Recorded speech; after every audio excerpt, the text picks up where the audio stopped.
জানেন শহীদ প্রেসিডেন্ট জিয়াউর রহমান বাংলাদেশের তার অবদান কি, স্বাধীনতার ঘোষক থেকে শুরু করে তিনি কৃষকদের জন্য তার অবদান ছিল অতুলনীয়। তিনি সারা বাংলাদেশে চেয়েছিলেন প্রত্যেকটি ঘরে একটি করে খামার করার জন্য এবং বাংলাদেশ যাতে খাদ্যে স্বয়ং সম্পূর্ণ থাকতে পারে। সংগ্রামী ছাত্র নেতৃবৃন্দ, তিনি কি করেছেন আপনারা জানেন। তিনি কৃষকরা যাতে সেচের পানি পায়, কৃষকরা যাতে কৃষির বীজ ঠিক মতো সুলভ মূল্যে পায়, সেজন্য তিনি খাল কাটা কর্মসূচি থেকে শুরু করে সারা বাংলাদেশে তিনি ৫,০০০-এর বেশি খাল খনন করেছে তিনি। প্রিয় সংগ্রামী ছাত্র নেতৃবৃন্দ, তার সহধর্মণী তিনবারের সফল প্রধানমন্ত্রী দেশনেত্রী বেগম খালেদা জিয়ার অবদান আপনারা ভুললে চলবে না।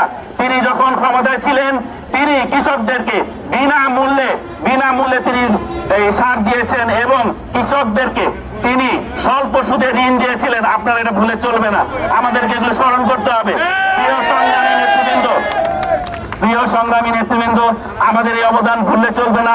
আমাদের তারই যোগ্য উত্তরসূরি জিয়াউর রহমানের যোগ্য উত্তরসূরি তারুণ্যের অহংকার তারেক রহমান, উনি বিভিন্ন জায়গায় দেশের বিভিন্ন জায়গায় যখন ছিলেন উনি বিভিন্ন জায়গায় নিমের গাছ লাগিয়েছেন, অসংখ্য গাছ তিনি রোপণ করেছেন বাংলাদেশের এই কৃষকদের উন্নয়নের জন্য।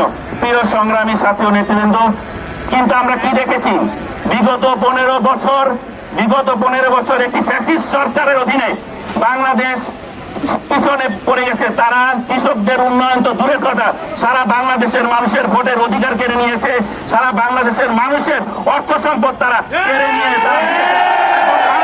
থাকছে, অথচ তাদের কর্মীদেরকে তারা ফেলে বাংলাদেশের এই ফ্যাসিস্ট সরকারের